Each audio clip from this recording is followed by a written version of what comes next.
Welcome to the channel. Believe it or not, the time has finally come.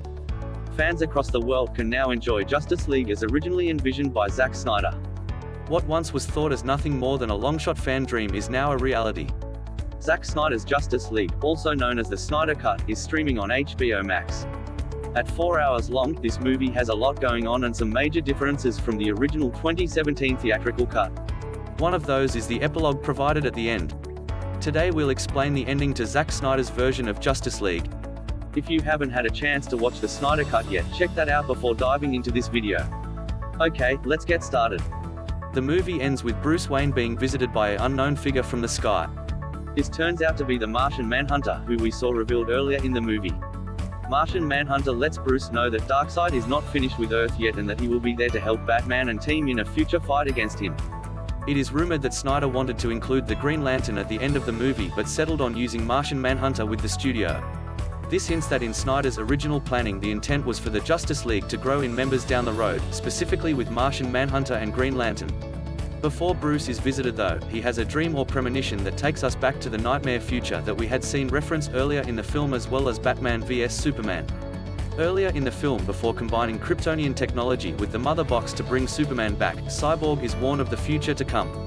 In this premonition he sees a funeral for Wonder Woman, Aquaman killed, and Superman mourning the loss of someone as Darkseid places a hand on his shoulder.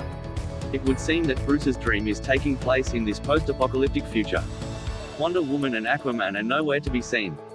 Instead, Batman is joined by Cyborg, Flash, but then also Mera, Deathstroke and surprisingly the Joker. It appears that this group has banded together to undo the destruction caused in this future. The key dialogue to note comes from an exchange between the Joker and Batman. The big takeaways here is that the Joker confirms that it was him who had killed Robin in the past. This was implied during Batman vs Superman but had not been confirmed. The Joker also reveals that Batman seems to be the cause of this dystopian future.